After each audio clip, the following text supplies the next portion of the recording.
Welcome back to the We're Here podcast. I'm Paul. And I'm Tony. And today we're joined by Toni Pettit. Toni is a Chicago native who joined our community back in 2010, and she's the owner of the restaurant Good Morning, Good Day Cafe here in Streator, which has become a staple in our community for good Eastern European cuisine. Yeah, I have not frequented the cafe, but I'm going to fix that because the food she talked about sounded incredible. That sounds amazing. So I was really enjoying hearing her story and hearing how much she loves Streator.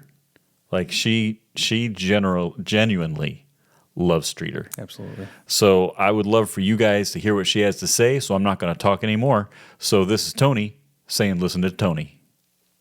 That's awesome. That is good. Because two Tonys are always better than one. It's true. Enjoy this podcast.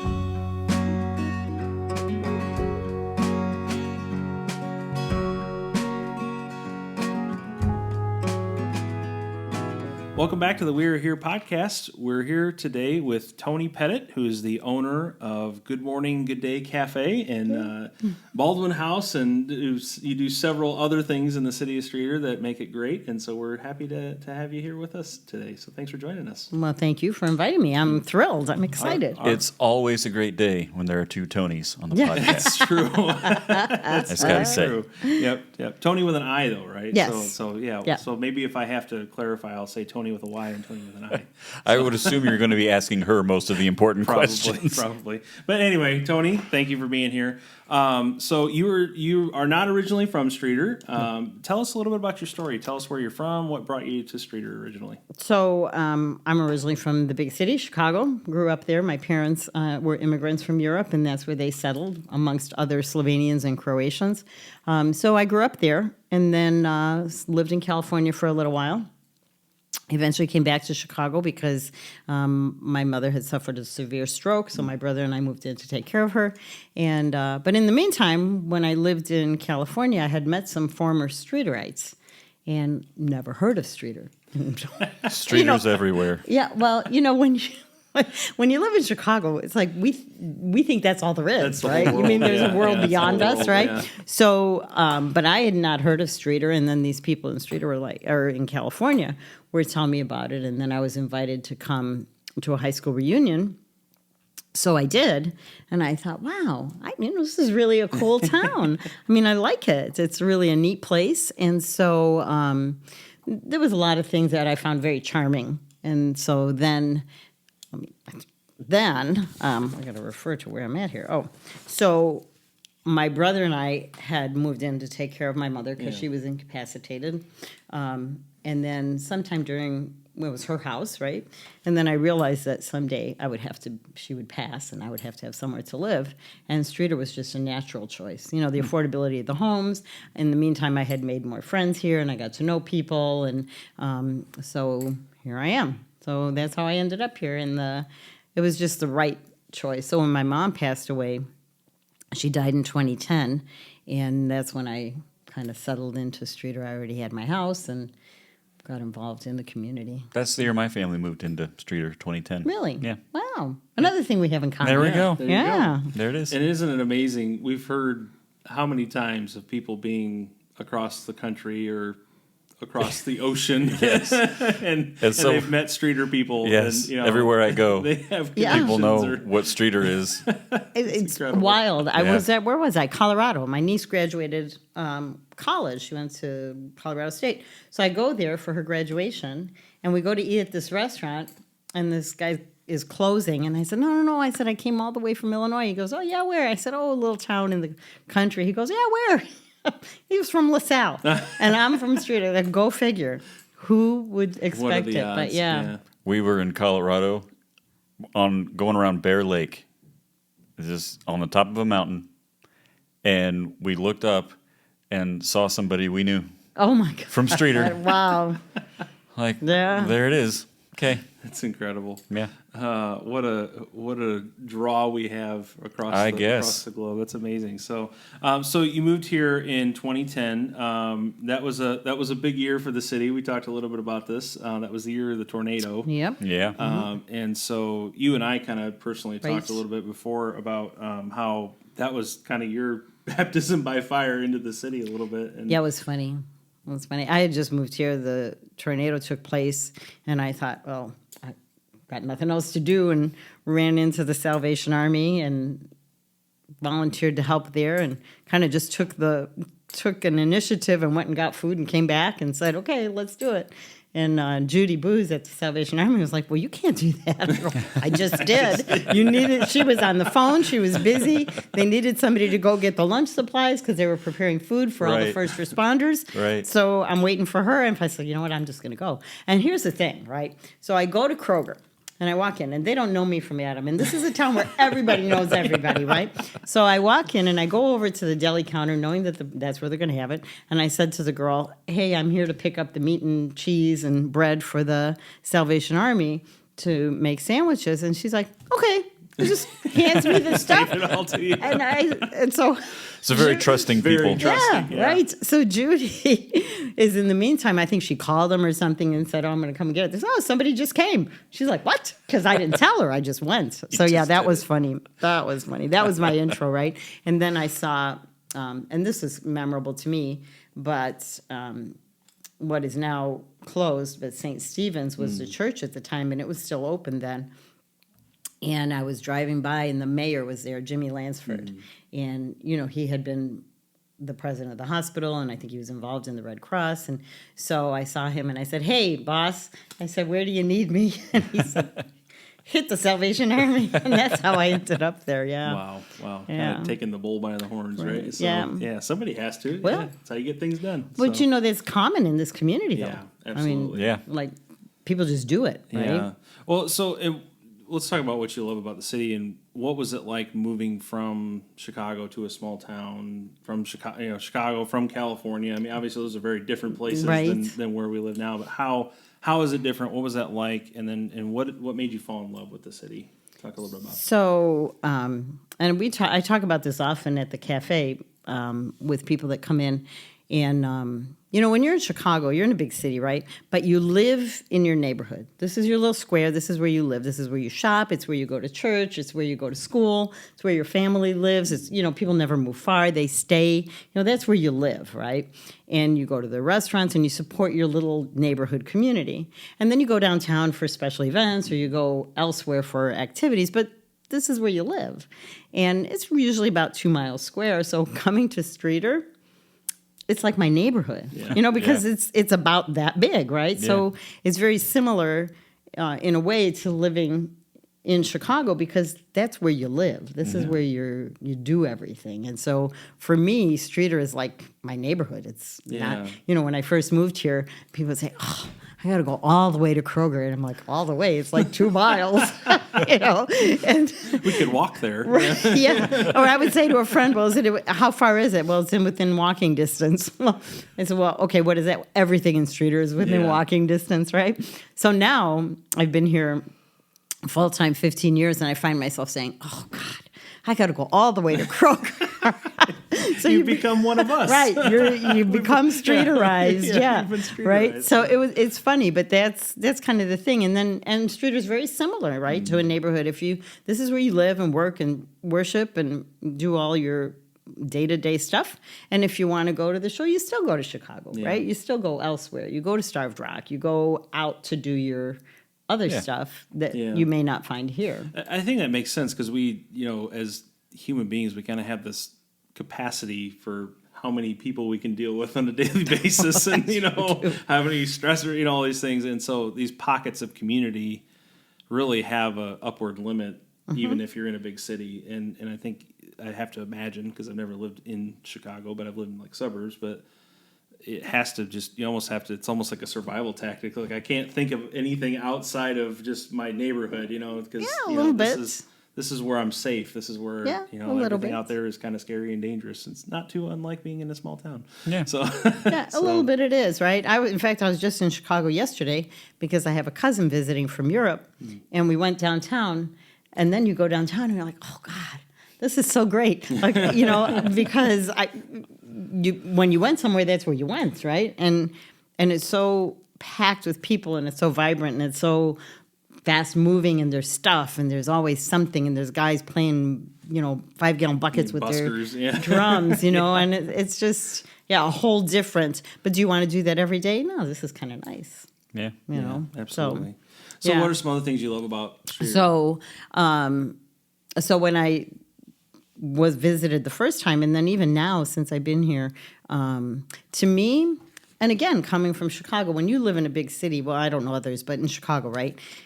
Contractors or builders would buy entire swaths of land, and they would build bungalows.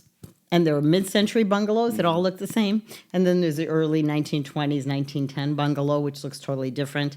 But every single house looks the same, right? So I come to Streator, and for a small town, it is amazing. It is absolutely amazing, the level of architecture and the variety of art. In one block, you can see, a Victorian home next to a farmhouse, next to a bungalow. Yeah. And it's like you can see the evolution of architecture in the community.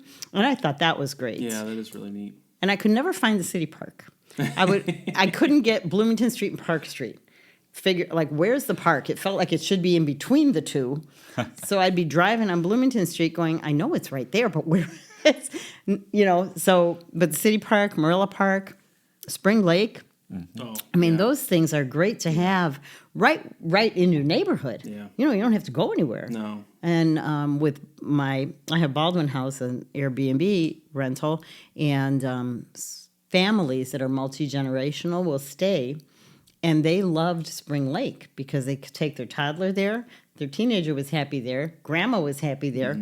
And the mom and dad were happy there because it's small enough, but that everybody can enjoy it without strenuous activity. And it was right here. It's in their neighborhood. It's beautiful just being outdoors there. Yeah, the waterfall and all that. Yeah. And all the stuff they've done down there, right? The bridge, bridges and the rope bridge.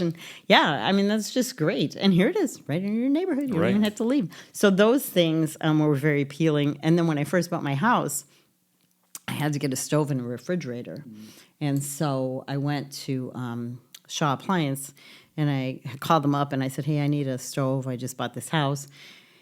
And she says, well, we're open for another 10 minutes. If you can get down here, it's great. So I flew down there.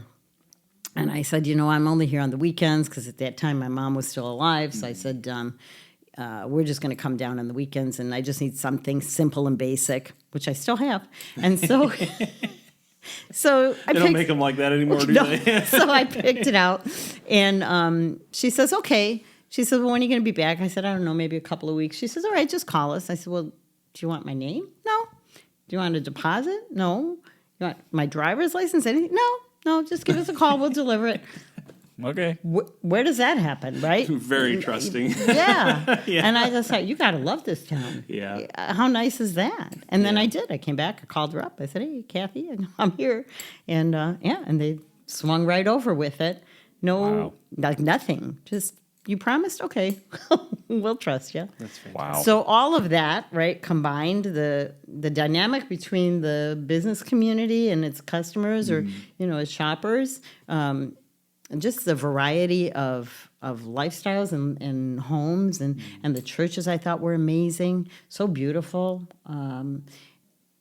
that, how could you not want to live here, Yeah. right? It's got, and it has a lot of stuff, right? You don't have to go so anywhere. So much variety. So, Yeah. such good people, too. Yes. Well, we're glad you landed here with us and have added to our community as well. And so, main thing we want to hear about is the restaurant, Good Morning, Good Day Cafe. And so, tell us a little bit about where the vision of that came from and your love for European food and the just some of the creativity that goes into the dishes that you create. So I spent a lot of time in the restaurant industry. When I was 16, of course, first job, you work at a fast food place. And I spent a lot of time there, and then I moved to California and kind of got out of it, but then I needed to make extra money, so I went back in, and I ended up managing. And here I am, 25 years in the business, if you count from 16 until I think I was 35 when I left, so 20 years. Maybe, yeah. And I just loved it. Yeah. It's a fun job. Never the same, always different every day. It's exciting. Yeah, it is. It is. And it's challenging. I worked for franchises, 2 different franchises, so that was a great experience because you learn what the corporate world wants and the standards, and we had, you had to meet certain criteria, and you learned, we did a lot, right? But it gave you a real insight, or for me, you can learn so much stuff in fast food. You learn about time management. You learn about cleanliness. You learn about quality. You learn about time is money, and that person standing there doing nothing is costing you money. So you do things like clean the refrigerator gaskets. But those are the cleanest restaurants you'll find are corporate ones that have these strict standards that they expect you to achieve. So that was a benefit to me when I opened up my own place. Oh, yeah. And but you work a lot of hours, and they were open 7 days a week, and we were open breakfast, lunch, and dinner. And I said, you know what? If I could just do breakfast and lunch, and the ideal would have been in like a business park where people are only there Monday through Friday. They're not there Saturday and Sunday. Yeah. And you do breakfast and lunch, and you go home. Beautiful, right? Yeah. So that was kind of always in the back of my mind. And then I got into, I was a realtor for a little while, and I sold advertising for a little while, and I opened up Baldwin House. But all those things have the same, have one thing in common, and it's hospitality. It's still a hospitality service. It's a service. You're providing a service, whether it's a realtor, you're servicing people and helping them buy a new home. With advertising, you're helping grow their business. With the restaurants, you're feeding them. So you're always doing something to be of service. And that's just kind of my niche. That's where I like to be, right? Is to do stuff for people that they either can't do for themselves or don't. But I like making people happy. That's my big thing. Is I just I just like the hospitality part of it and the service to people and doing something. It's my greatest joy at the cafe is we most businesses, restaurants or eateries, no offense anybody, but your servers, whoever's taking your order is generally like, hi, I'm Susie. I'm going to be your server. Can I get you something to drink? Great. Here's the menu. What would you like? Great. I'll be back with your meal. Great. You need some more coffee? Great. And that's kind of the extent. It's a pleasant exchange, but it's kind of generic, right? Because that's what we do. Yeah. And that's the standard, and that's okay. There's nothing wrong with that. At least they're calling you by name, or they recognize you, and they're doing what you expect them to do, right? And one of our goals is to meet or exceed our guest expectation.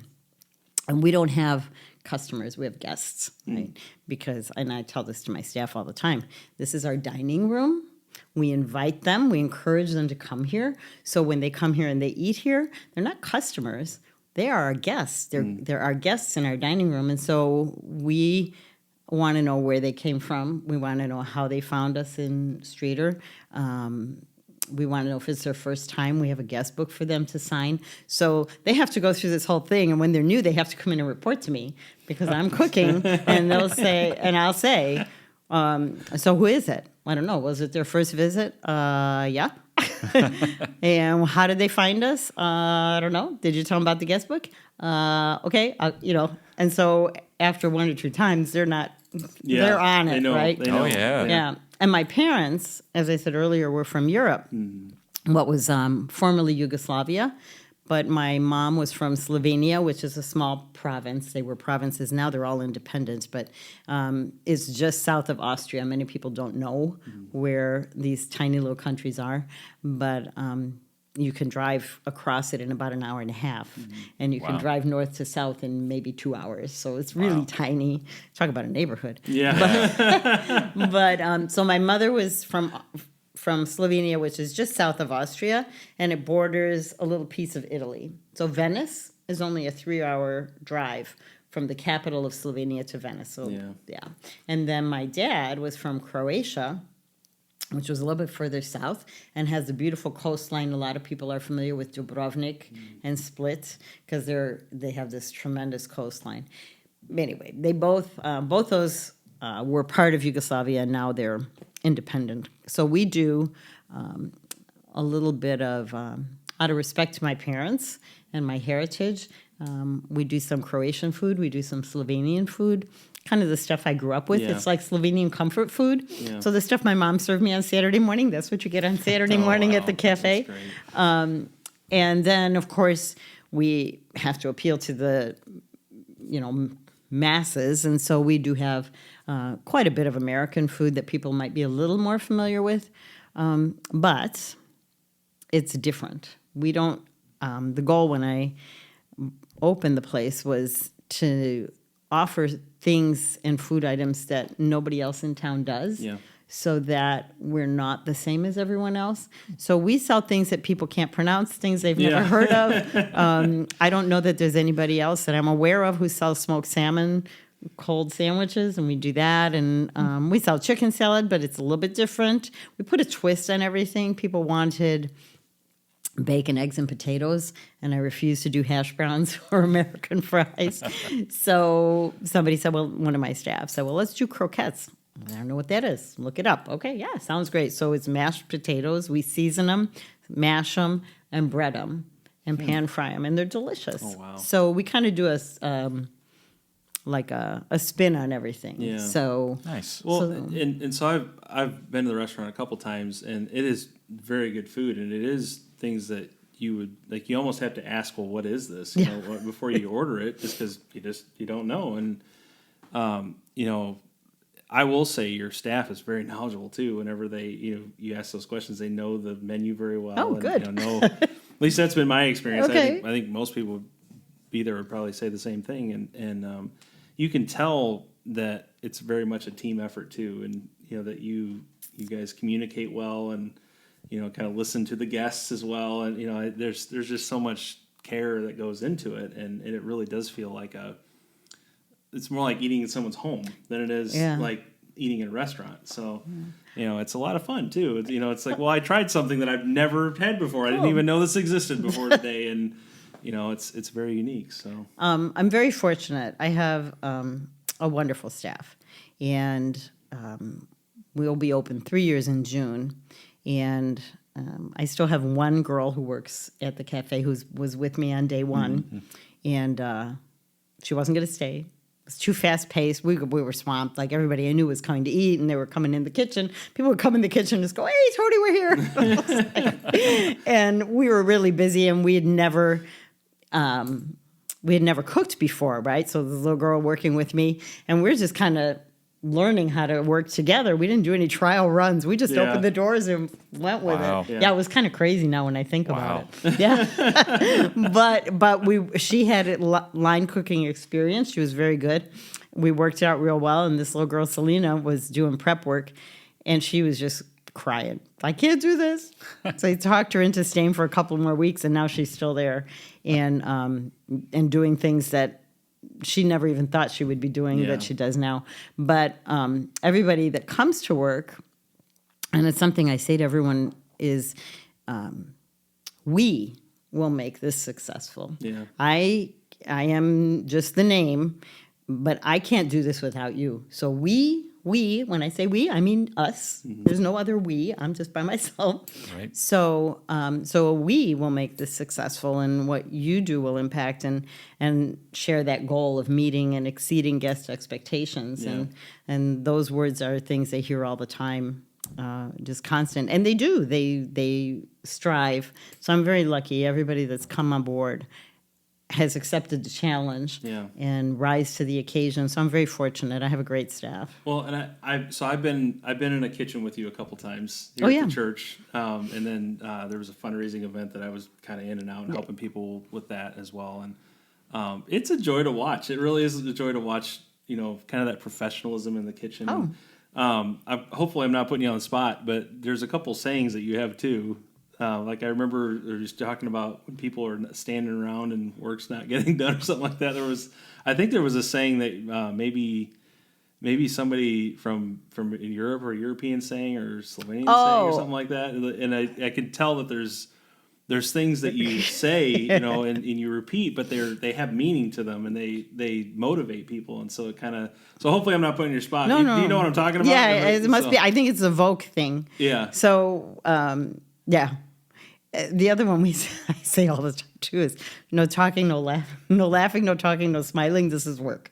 So and and then they just look at me. But it's another thing that we try to do at a cafe is what I always tell them. Once you walk in those doors, that world stays outside. Yeah. And this is now your world. Mm-hmm. And so that's where the no laughing, no talking, no smiling. This is work. Let's stay focused. And our kitchen is very quiet, believe it or not. Yeah.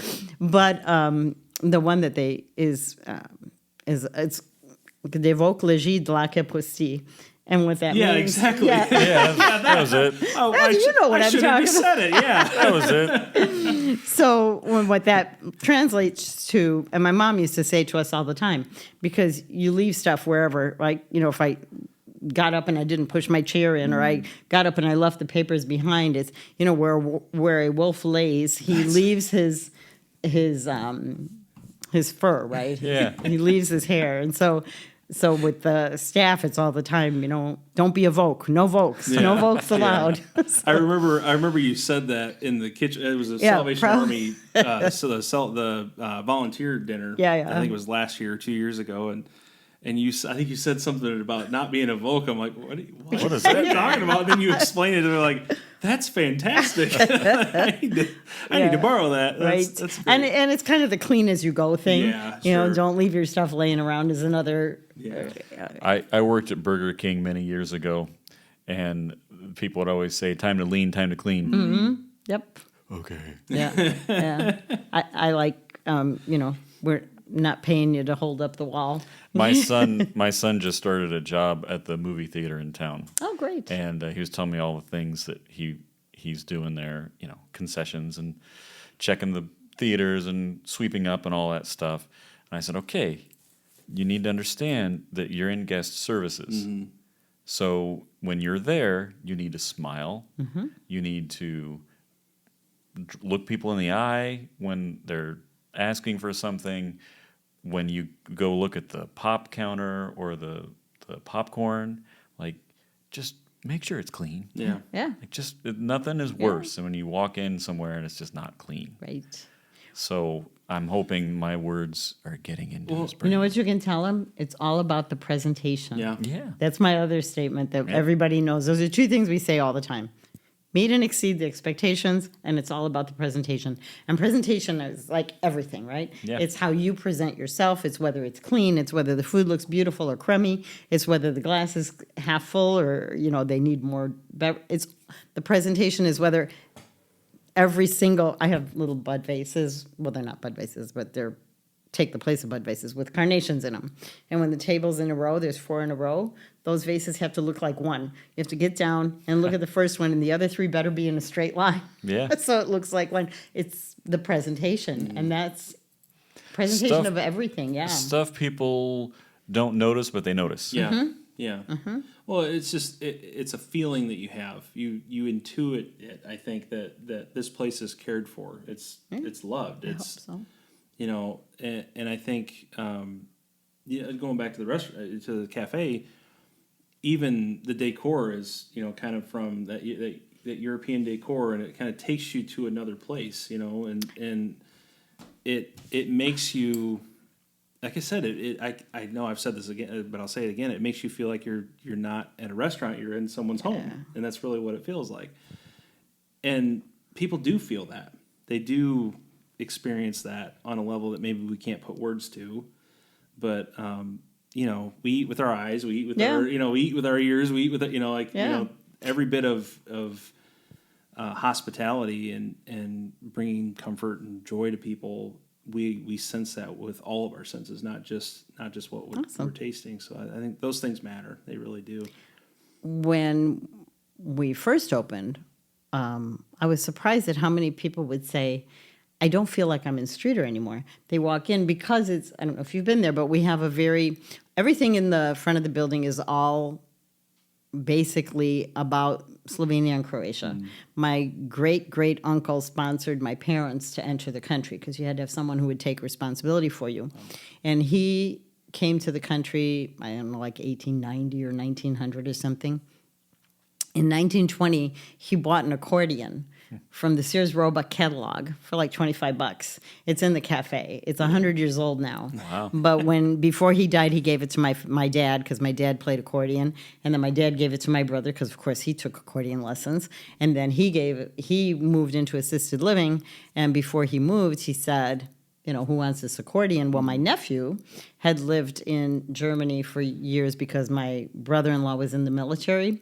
So they were stationed there. So, of course, he took accordion lessons. Well, he lives in Utah.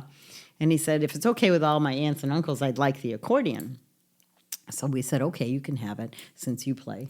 And then I told him, I said, but in the meantime, until you come and get it from Utah, I'm keeping it at the cafe. So it's there, and all the little tchotchkes that are around, they all came from my mom or my dad or my visits. I've been there numerous times. My family has, my siblings. So the little dolls my grandfather bought me when I was 12 are in there. And then we had a guest whose grandmother came from Slovenia, and she brought this doll with her, and it's a national costume of Slovenia with the doll. And the woman came to eat, and she said to me, I have this doll, and it was my grandmother, she came with it, and then she gave it to my mom gave it to me, but I don't have any kids, and neither does my brother, so now she's older, and she said, I don't know what's going to happen with the doll, and I want you to have it. Wow. I'll tell you, talk about making you just touches your heart that someone would trust you with something that's she's the third generation, and she gave it to me because she knew that it would be treasured and in a place, right? Yeah. And how does that happen? Right? Yeah. So, and then the rest of the front is the glassware we serve on luncheon plates, the glass plates from like the 50s. There's something interesting. I didn't know this. But we have some rectangular ones, and they have, this place where you put your sandwich, and then there's a little place for you to put just a glass or cup, because they come with the little glass cups, right? So there's a spot there, and then there's an extra one. It was where you put your cigarettes. Oh. Yeah. Huh. There's a little divot cut out where you would lay your cigarette after you ate. Interesting, right? Whole that different was world. Certainly another time. Yeah, different time. right. Yeah.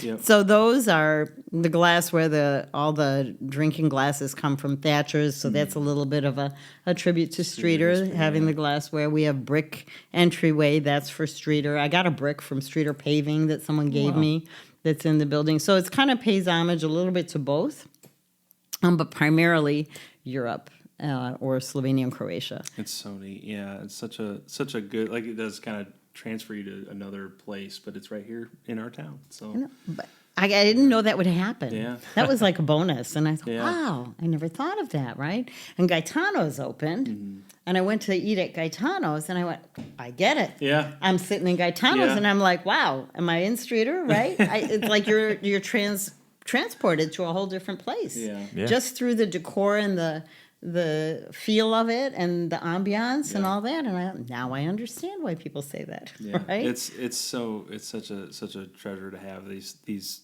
places where we can go and enjoy that experience and be able to celebrate. We celebrate heritage and the things that got us to the point where we are today, and be able to celebrate the past and the future as well. Make it a part of the future. So. And then we have a back room where we can do private events, and we do birthday parties and baby showers and bridal showers, and that's more about Streator. There's a big mural on the back wall. One of my servers, who was with me in the very, very beginning, is an artist.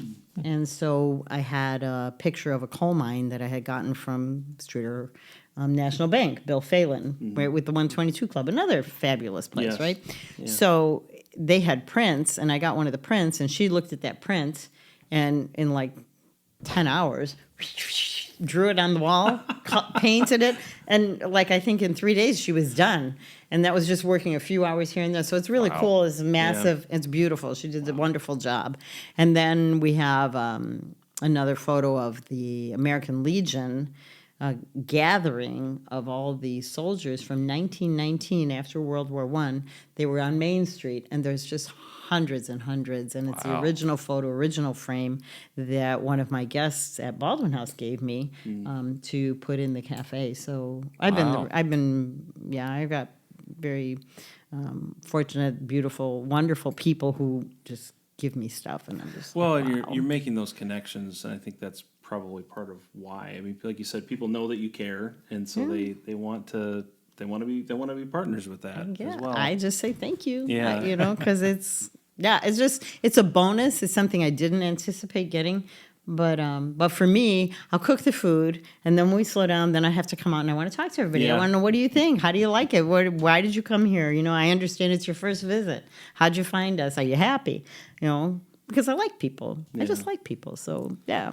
And that kind of, so looking at that idea of going from working in the restaurant industry to now being a cafe owner, being a restaurateur, I guess is probably the proper term. I don't know what you want to call it, but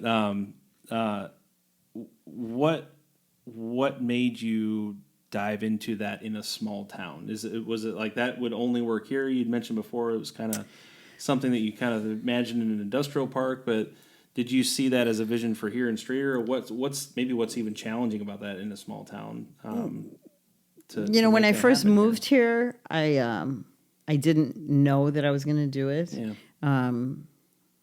And that happens to me a lot. I just go, let's try this. Okay.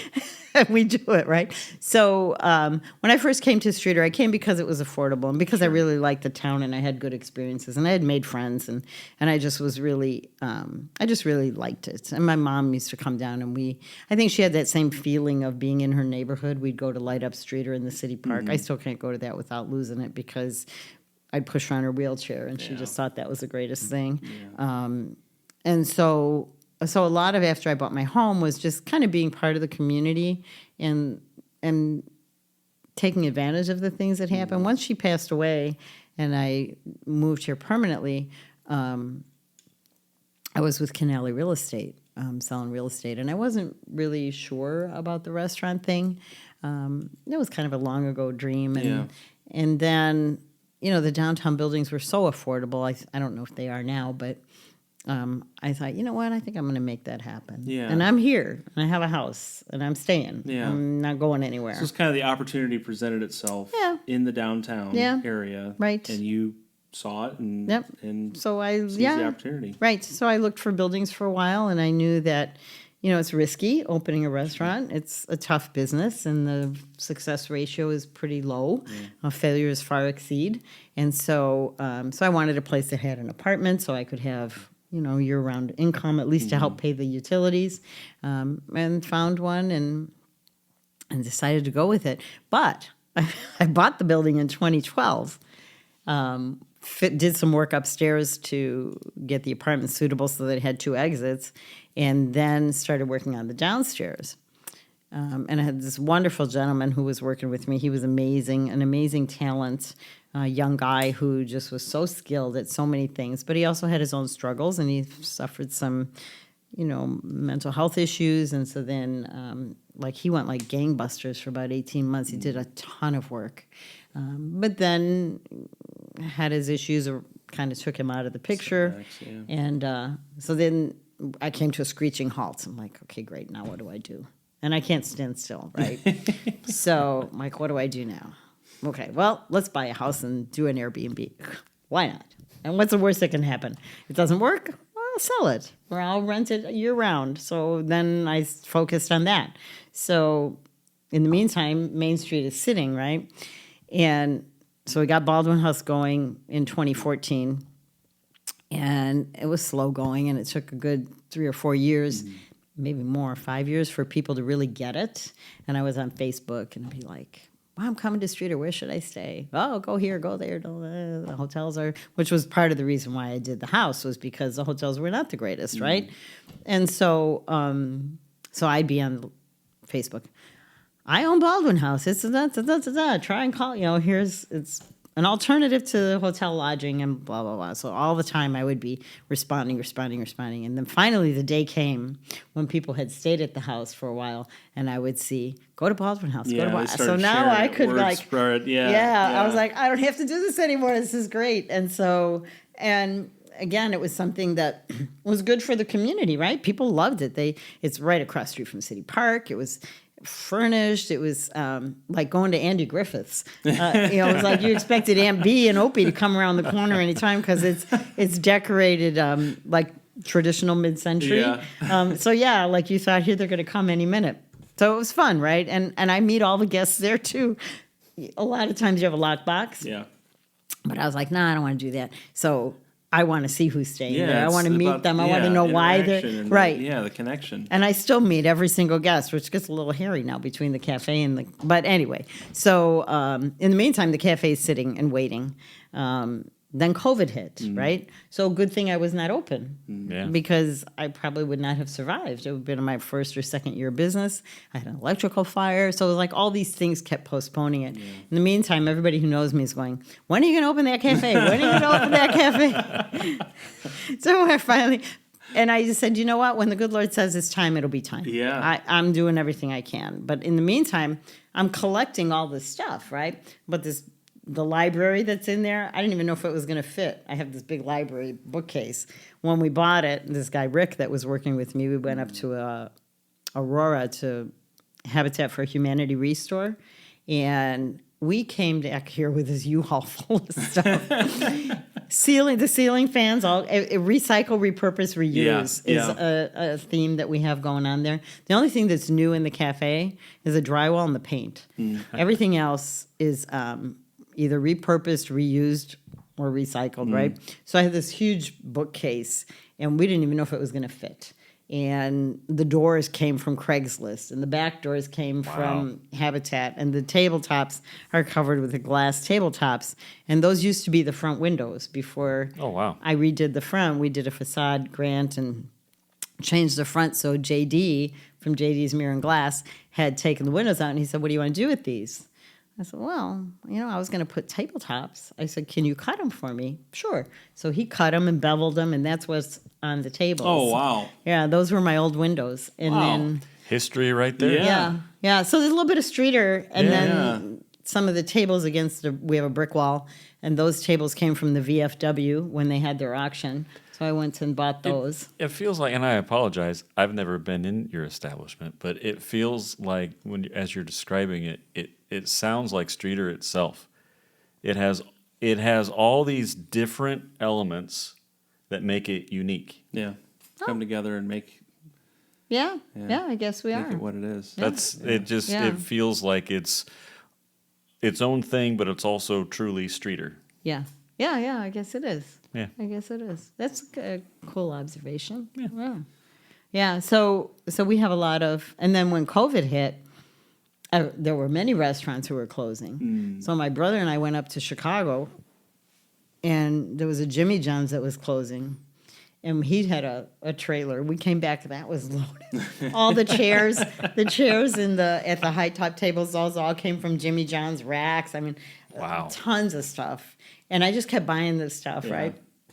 Until finally, so during COVID, I came back because Baldwin House is like nothing. Nobody's traveling. Yeah. And so I got nothing to do over there. So I go back to the cafe. I start working over there again and get that going. Did the facade improvement, moved everything out, pushed it out, rebuilt it.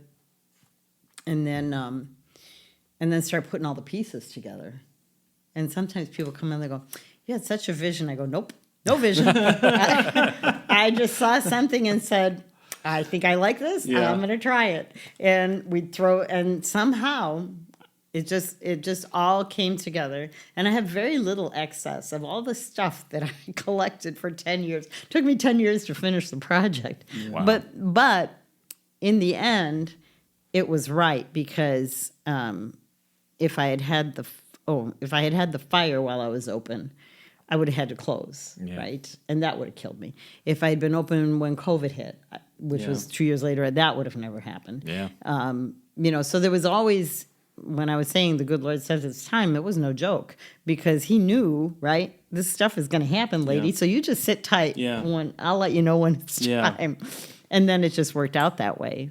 Wow. And so yeah. And There's a lesson in that, and I think it kind of comes back to, don't just take the circumstances for what they are at the moment, and keep looking forward, keep moving forward, and it goes back to not just sitting still and waiting for the opportunity to come to you, but actually looking for it and working towards it. And so that when it does show itself, you're ready for it and you're ready to kind of pounce on it. And so I think that's a good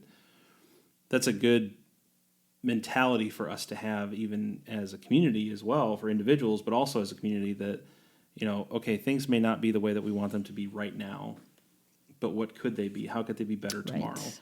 And then how could they be even better the next day and the next day and the next day, and just keep working toward that better future. If you're just going to sit and wait for it to happen, it's not going to. Right. It's not going to just come and fall in your lap.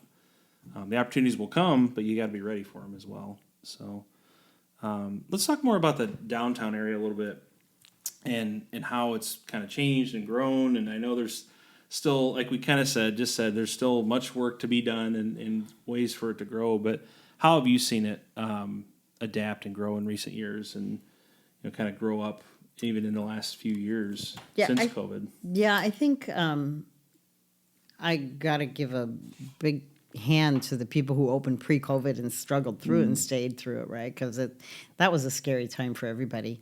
And I think in the time that I've been in Streator, that growth in downtown it has really just, it's a 180 from where it was when I first moved here. And even, well, what is this, 2025? So when I moved 15 years ago, huge difference. And I think I've talked a little bit about the facade grants, but the facade grant downtown was so instrumental. And the city of Streator, Scott Wrighton was the city manager at the time that helped get that thing going. And that has been taken, that has allowed an opportunity to so many business and property owners to take advantage of. I did it myself. There's no way I could have redid my whole front without the help from that facade grant. So that was just amazing. And I think that's been instrumental and just so valuable to the business owners. But all of the businesses that have opened downtown are all local people investing in their own community, and majority women. It's like that whole downtown is run by women. And so it's bound to be successful because There you go. But I think that's a big statement to make, that people in Streator are willing to invest in their own community, to take some of these buildings at downtown were not in the greatest shape, and invest their money and create a vibrant, thriving, growing business community. And that's amazing to me. I've seen that happen, and it just looks so, the planters and the street lights that they put in, and there's so many different organizations. I'll talk about them a little bit more later, but there's a streetscape committee, and there's the wall dog committee, and there's the start committee that does all stuff that helps promote Streator, right? You can talk about them now. Share some of those if you want. I know it's kind of jumping ahead a little bit. I don't want to lose my place here. I got a bunch of notes. I don't want to miss them. If you want to kind of call out what people are doing that's good, and I think it's good to share that. So if you want to. I could. There is something here that I wanted to say. One of the things about the cafe that also was a bit of a surprise is that we are a destination. Mm-hmm.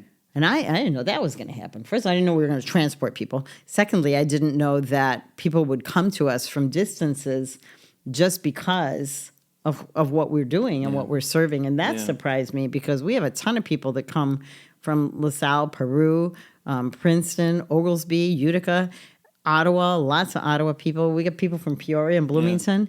Met a guy one day that made a couple of visits from Peoria. And I said, so what brings you to Streator today? And he looked at me and he goes, well, you did. And I went, okay. So he came just to see us, that's right? That's got to be such a good feeling. Yeah. Just like you drove an hour to come see us. Like, oh, my goodness. Right. That's amazing.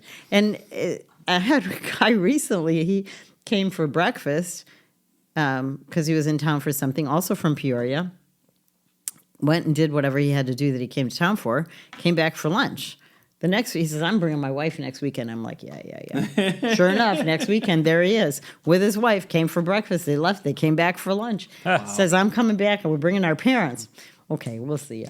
And they're going to be back because, and that's amazing. But so what was the? Well, we were talking about the downtown area, but you had mentioned, that's okay. You'd mentioned there were some other people that you wanted to mention, kind of celebrate and things with the downtown area, the changes that we've been talking about, how it's grown. How have you seen it adapt and change? But then, you'd mentioned there's some other organizations, I think, or people that Right. you wanted to. So a lot of these things that are downtown, like the facade grant was one thing, right?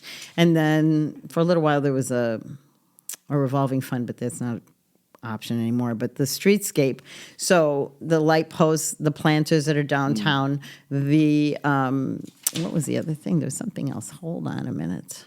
The coal carts. Yeah, the coal carts. All the signage, the murals right? That, are up there. That tell you where to go for different things. Oh, yeah. Yeah, Yep. Those are all improvements that we Yeah. didn't have, and that all adds to it. And it all started on that 300 block. This was a Yeah. concept. Let's see how it works here, and then we'll expand it Yeah. to the other streets, which is great, right? Because now that's happened. So there's this cohesiveness in the decor of downtown, which is super. And but that all came about through numerous committees of volunteers. Yeah. And Streator, if nothing else, is full of scrappy people. Yeah, I we've mean, heard that many times. Yeah, but Yep. it's true, Yep. right? Yep. Streator people, if they're not anything else, they're loyal. Don't you dare buy a donut anywhere but Steve's, And Cinnabon had the best stuffed bread, and that's where you went to get it, at Grand Street Yeah. Grocery. And Joe's Pizza, they are loyal to not just the local businesses, Yeah. but they are loyal and dedicated to their town. Yeah. Anybody from out of town can say whatever they want about Street. If you're in town, you want to say something about Streator, that's one thing. But you come from somewhere else and you want to start slamming Streator, these people are not having it. They're tough guys. They're scrappy, right? And there's so much pride in this community, which is another, wow, how does this happen? You're in this little town amongst cornfields, and here's people, the volunteer organization that is Streator Fest, and they put on this massive music festival. And it's all volunteers. Nobody gets paid, but they're proud of where they are. They want to make Streator grow and be bigger and better, right? Light Up Streator does the light up all year long. They used to do just the Christmas, but now you see Every single holiday. Yeah, right? Yep. The Garden Club. Garden Club does all the planters. They don't hire anybody to do that. The Garden Club comes out there on their volunteer and they do that stuff. So there's one of the other things I love about Streator, there's so much opportunity for you to be part of your community. Easily plant a flower, right? Yeah. There's just constant, join a committee, go to the meeting, go to city council meetings. They're in the evening, when you can go and listen to what's happening, be a valid part of it. If you got a concern, you can talk about it. So I think all of those things are part of what makes our community continue to grow. And you think about, from the tornado, how everybody came together and people were providing food and they were volunteering. We had a sandwich factory going on at the Salvation Army, and then we went to St. Stephen's and we had, there were correctional inmates who were coming down to do cleanup, and we were feeding them, and that was all volunteers, right? And then when the Wall Dogs came, people put these artists, 200 artists, had to have somewhere to sleep. They stayed in their homes. We fed them, right? The whole community came together. I think there were 300 volunteers that made that happen. There was something, what was the other thing? There was something else. I can't think of it now. Well, that's a lot. It is a lot. Yeah, no, wait. There's wait, there's more. Yeah. So, yeah. COVID. When COVID came, we had a sewing factory. People were sewing masks. And we were standing at the fire department, and people were lining up to get their free masks. And that was all volunteer material and the sewing machines. And one of my friends had brought in sewing machines because she's a seamstress. I mean, those things. So, jamming at the clock. Yeah. Right? Yeah. It's a free event. Takes place all summer long on Friday nights. And it's truly, I tell people every week when they come, we'll take your quarters, nickels, dimes, and pennies. Green is good. We'll take green bills. But this is your party. Yeah. It is that audience that donates to jamming at the clock every Friday night that gives us a jump start for the following year. And without those contributions and donations, we couldn't do it. couldn't do You know, it, yeah. so Right. Cinda and I hire the bands and we put them together, but it is the audience themselves who make this. Keeps and it going. and we say it every week. This is your party. Without you, we couldn't do this. So, you know, and then, so there's people who do all this stuff, right?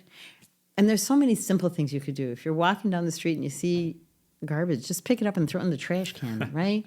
Don't litter, right? Don't throw your stuff outside. Take pride in your home, whether you own it or you rent it. Cut your grass. Keep your trash in the trash bin. All those things help you be a positive force in your community, and everybody benefits. People will come and visit, and they'll see that it's a clean, neat, Yeah. that the pride that people put into into our activities and events can be bigger, right? You can do simple little things and make it even better, right? And it goes back to, I think, people feel that. You may not be able to put words on it, but you feel it. We talked about that earlier with Yeah. the restaurant and the cafe. You know, people feel that in the community too, and they feel that Yeah. pride of where they're at. And so, yeah, I think there's if you want to see change, you have to be part of it. You know, if you want to see change, you have to be part of it. So, with that in mind, you know, kind of the follow up question is, what would you like to see change in the years to come?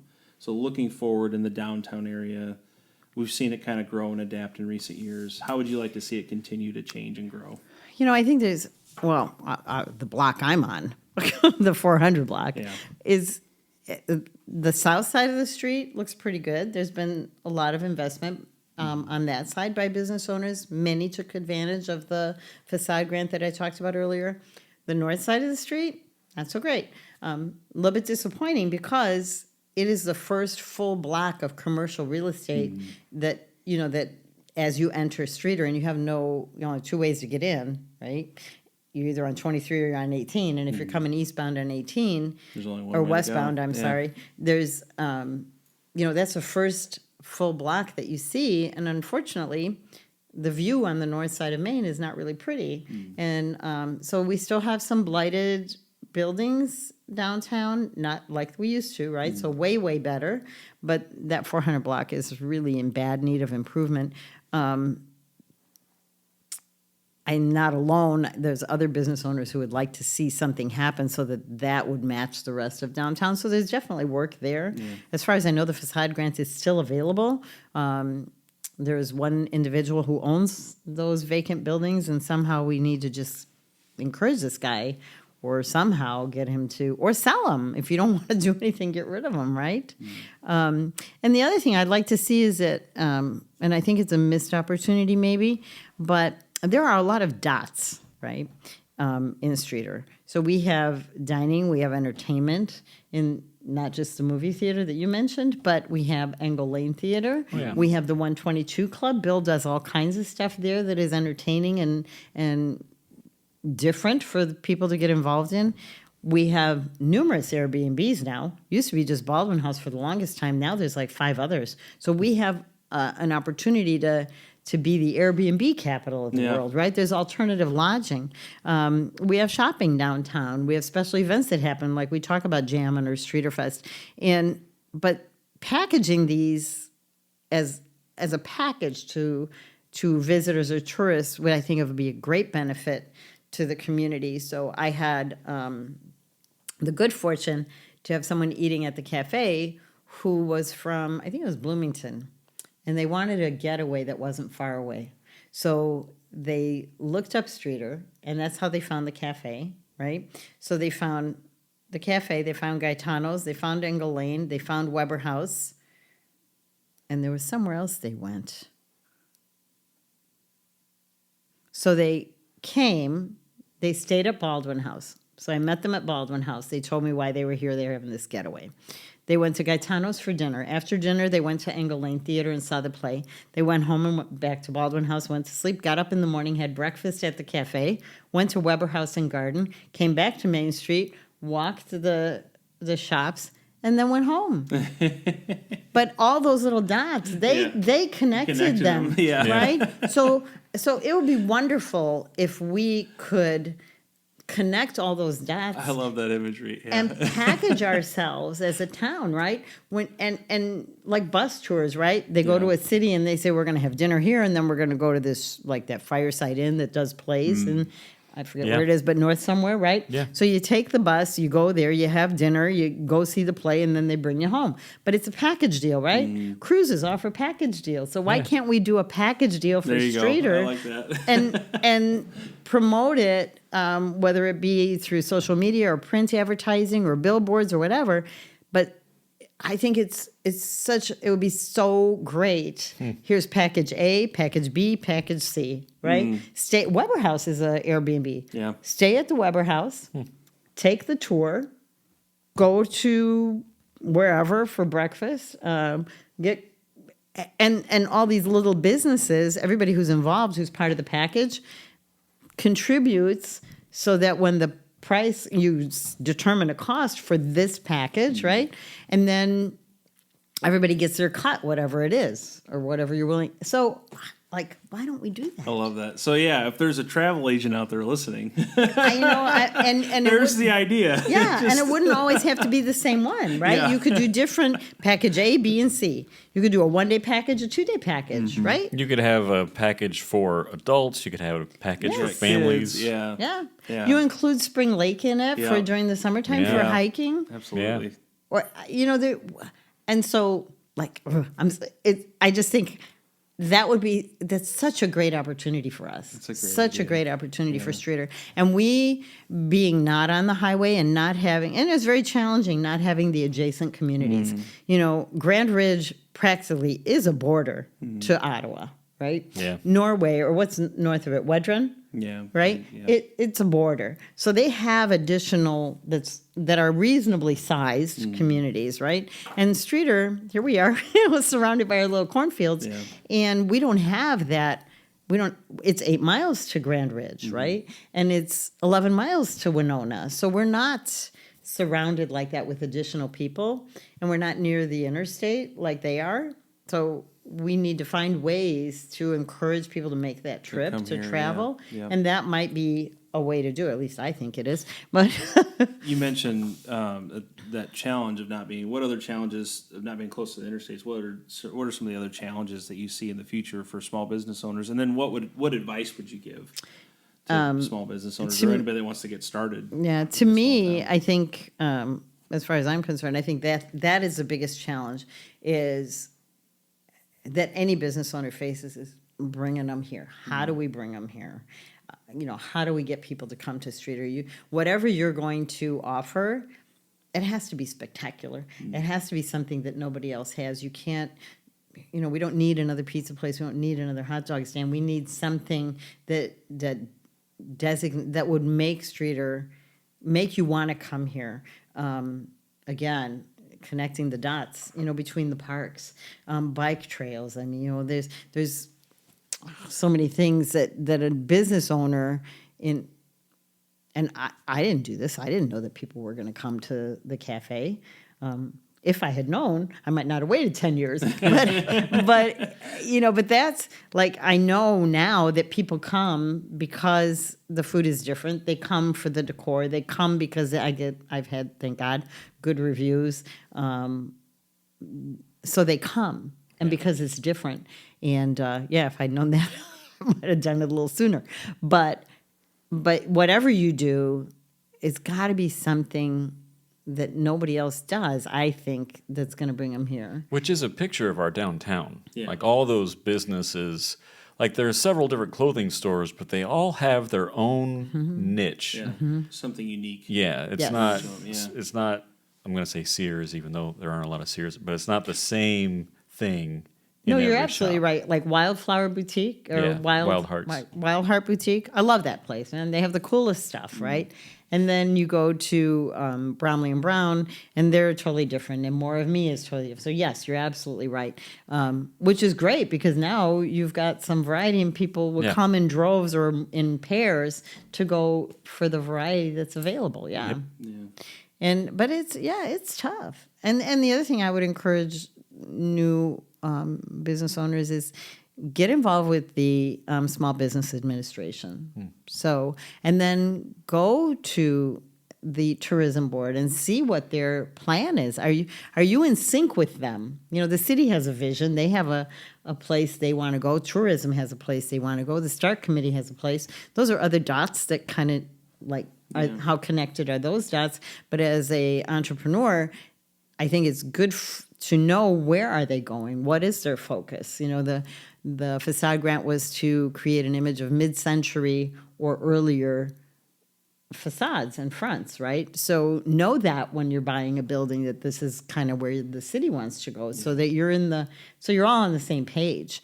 And you know, and I think downtown, having a downtown business association would be helpful.